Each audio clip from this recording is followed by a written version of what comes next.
An outbreak of mumps hit Northeastern's campus, while our own UHS reported 2 cases of polio and 3 of Ebola, all of which were initially diagnosed as pregnancy. And 2 muggings by a criminal armed with a lead pipe have occurred on campus this week. Our guest? It's Professor Plum, and you'll find him in the library. Classes can wait. You're on Harvard Time.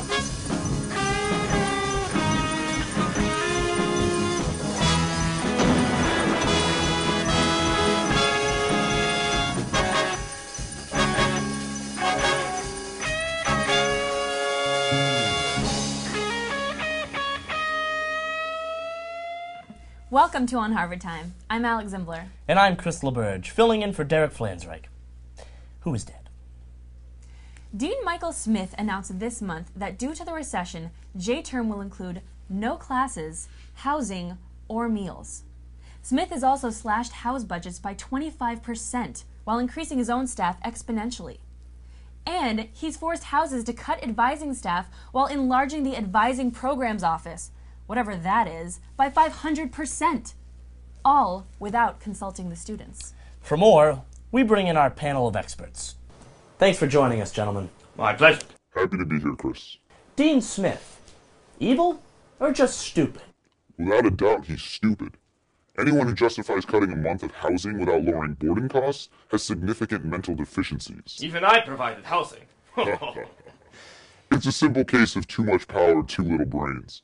Imagine a giant, walking, talking blender.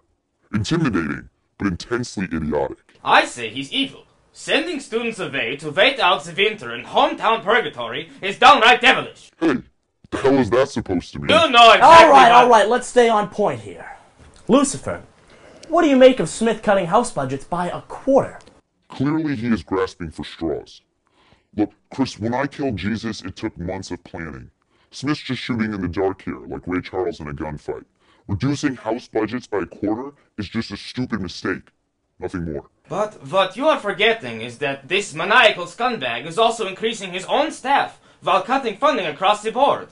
What? Does he need a whole subcommittee to tell him to cut money from student life?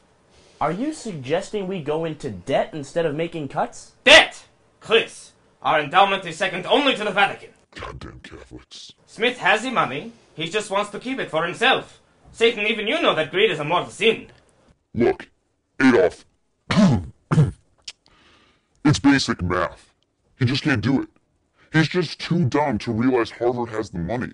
We're talking about the difference between stupid and evil. What separates the Bushes from the Cheneys. Don't fall for it, Satan. The stupid is an act to hide the evil. Then Smith deserves an Oscar.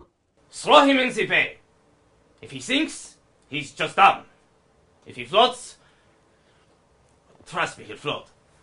All right, guys, thanks for joining us. Thanks for having us, Chris. Do you smell it, Chris? That wonderful aroma in the air? Oh, dear God.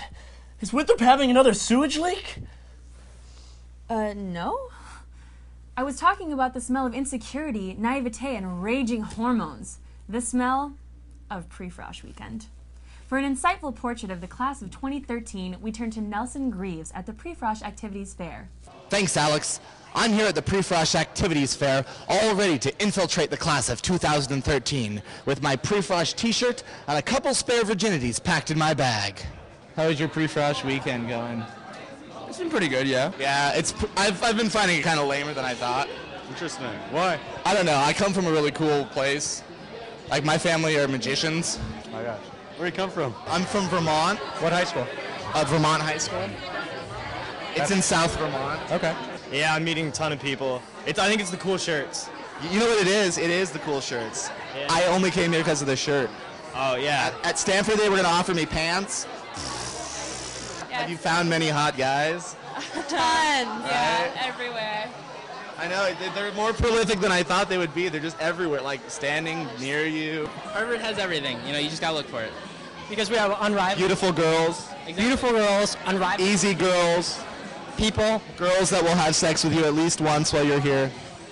I wouldn't go quite that far. How do I use this contraception? Where do I stick this one? That's not the recommended use for the Jolly Rancher. Are your sexometers going off? Not really. Are they broken? Probably. You got into Harvard, right? I stick this on my penis and I'm good to go. Why should I join your club? You should join the Harvard Republican Club because let me tell you, it's the best party on campus. Really? Achievement Ops, school paper, go.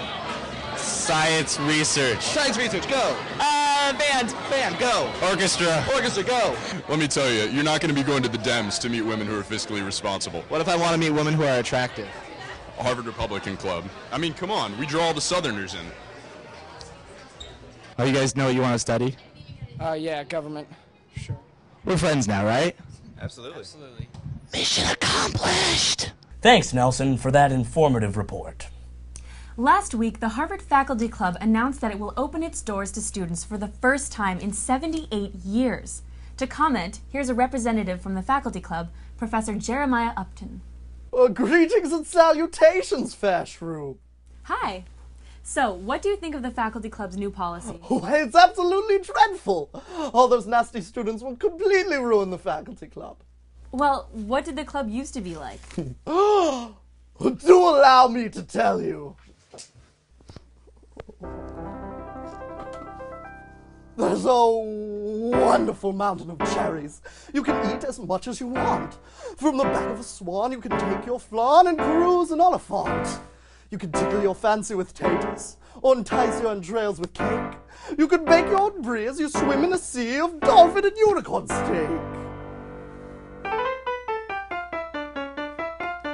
There's treasure trove behind every door, and hot masseuses in every drawer. And did I mention the decor of monocles in general stores? And rooms of teeming fans to say our recent book is grand, to pat our backs and shake our hands and kowtow to all our demands.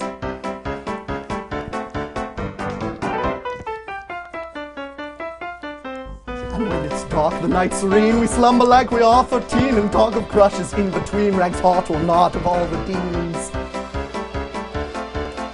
But since the absence of clientele, our money bags have gone to hell. Tradition is something we now have to sell as the club says goodbye to its old people smell.